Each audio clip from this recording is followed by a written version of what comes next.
Friends మనం నాగేశ్వర్ జ్యోతిర్లింగ్ టెంపుల్కి అయితే వచ్చాము. బ్యాక్ సైడ్ చూసుకుంటే నాగేశ్వర్ జ్యోతిర్లింగ్ టెంపుల్ అనమాట. సో ఇదేంటంటే ద్వారకకి లేదంటే బెడ్ ద్వారకకి మిడిల్లో ఉంటుంది. సో ద్వారక నుంచి అయితే దగ్గరగా ఉంటుంది. లోపల ఎలా ఉంటుంది మనం లోపలికి వెళ్ళి అయితే ఒకసారి చూద్దాం ఫ్రెండ్స్.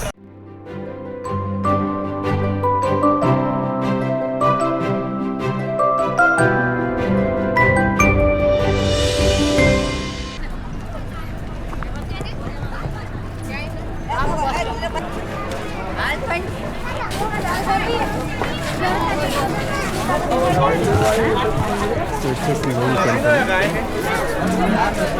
చూసుకుంటే ఒక శివుని పెద్ద విగ్రహం అయితే ఉంటుంది. స్టాచ్యూ అన్నమాట ఇది వచ్చేసి.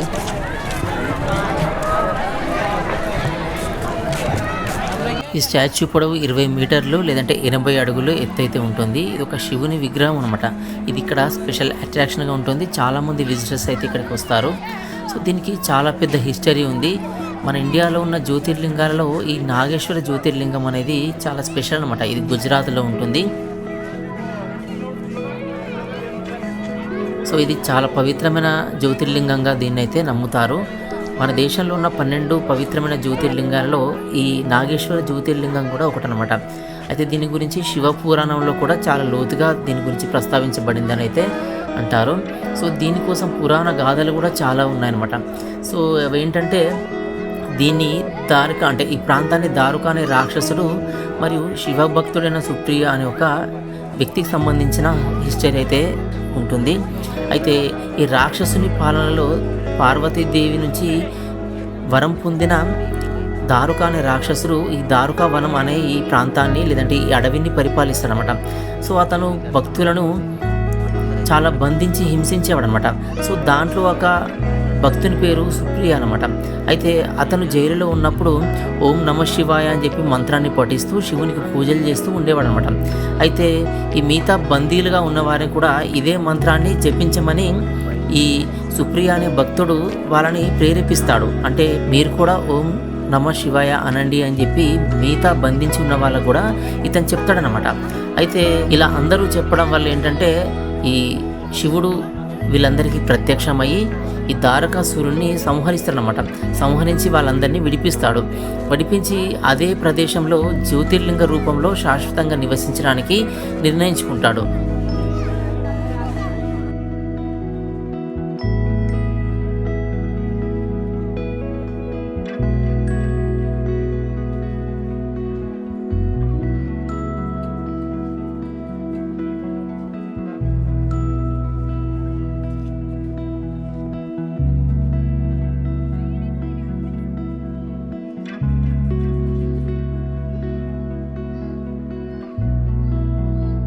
అయితే సుప్రియ అనే భక్తుడు ఈ స్థాపించిన లింగం కాబట్టి దీనికి అతను నాగేశ అని పేరు పెడతాడు.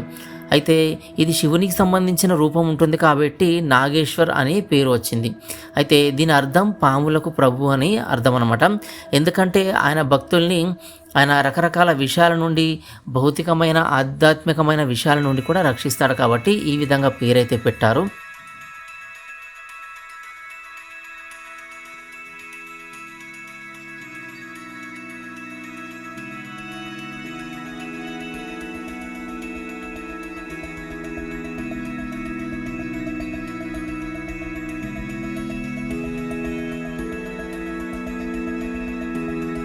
ఇంకో స్టోరీ చూస్తే బ్రహ్మకు విష్ణువుకు ఒకసారి చిన్నగా తగు అనేది స్టార్ట్ అయిద్దట. అప్పుడు ఈ శివుడు తన అనంతమైన కాంతి స్తంభం అంటే జ్యోతిర్లింగం రూపంలో వెలిసినట్టు కూడా శివపురాణంలో ఉంటుంది. ఇదే కాకుండా ఈ ఆలయాన్ని చాలాసార్లు పునర్నిర్మించారు. అసలు నిర్మాణం దివ్యశిల్పి అనే ఒక విశ్వకర్మ చేత నిర్మించబడిందని అయితే నమ్ముతారు. ప్రస్తుతం కనిపించే ఆలయం ఇండోర్ మహారాణి అహల్యాబాయి హోల్కర్ వంటి వారు కూడా దీన్ని అయితే రీకన్స్ట్రక్షన్ చేశారని చెప్పి అయితే చెప్తారు.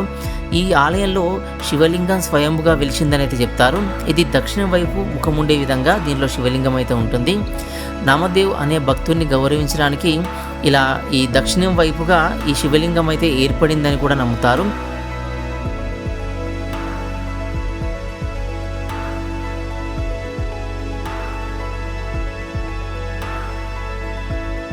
అయితే ఈ నామదేవ్ భక్తుని కోసమే ఈ శివలింగం అతని వైపు తిరిగింది. ఆ తిరిగిన టైంలో అతడు ఈ దక్షిణం వైపు ఉన్నాడు అని చెప్పి ఇంకొక హిస్టరీ కూడా చెప్తారు. సో దీంట్లో ఏంటంటే చాలా హిస్టరీలు అయితే దీని గురించి ఉన్నాయి.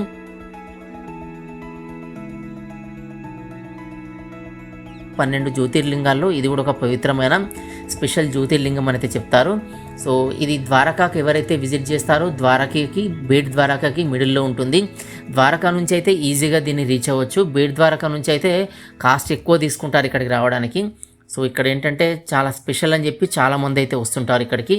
సో ఇది దీని హిస్టరీ.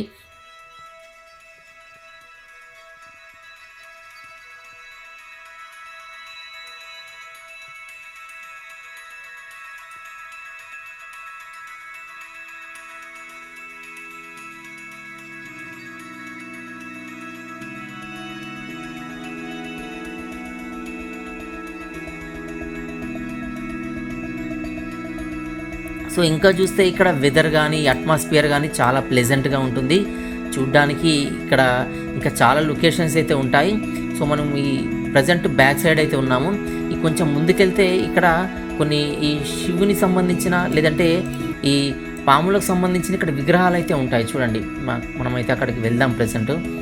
సో ఇలాంటి ఈ వివిధ పడగల్లో ఉండే ఇక్కడ ఈ విగ్రహాలు అయితే ఉన్నాయి. సో ఇవి ఈ శివుని స్టాచ్యూకి కొంచెం బ్యాక్ సైడ్లో ఉంటాయి, టెంపుల్కి చాలా దగ్గరలో ఉంటాయి.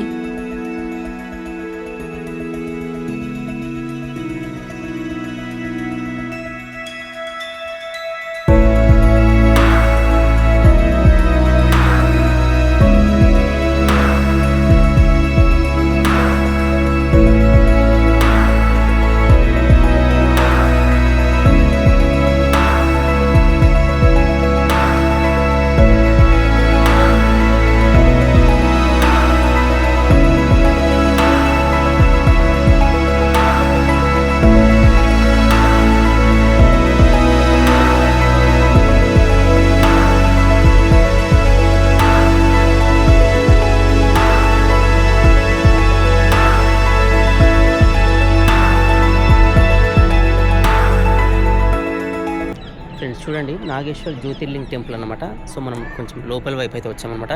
నాకు బ్యాక్ సైడ్ చూసుకుంటే శివ స్టాచ్యూ తగ్గించి అయితే చూపిస్తున్నాను. ఇది శివ స్టాచ్యూ మనకు జ్యోతిర్లింగ్ టెంపుల్ పక్కనే ఉంటుంది. ఇది బ్యాక్ సైడ్ నుంచి ఇంతకుముందు ఇది వచ్చేసి జ్యోతిర్లింగ్ మెయిన్ టెంపుల్ అనమాట. సో ఇలా ఈ టెంపుల్ అయితే ఉంటుంది. మన దేశంలో జ్యోతిర్లింగాల్లో ఈ నాగేశ్వర్ జ్యోతిర్లింగం టెంపుల్ కూడా ఒకటి అనమాట. దీంట్లో కూడా జ్యోతిర్లింగం అయితే ఉంటుందన్నమాట. ఇది ద్వారకాలో ఉండే నాగేశ్వర్ జ్యోతిర్లింగ్ టెంపుల్.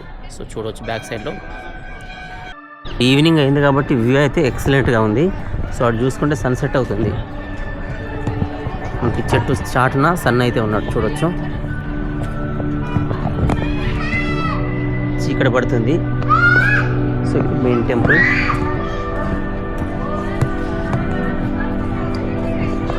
సో ఈ గేట్ గుండా వాటి నుంచి ఎంటర్ అయిపోయి ఇటు బయటకు అయితే రావచ్చు.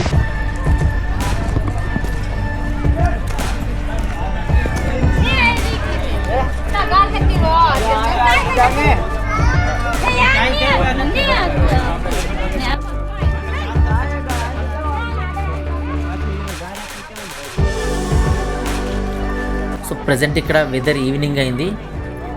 చాలామంది విజిటర్స్ అయితే వచ్చారు చూడండి.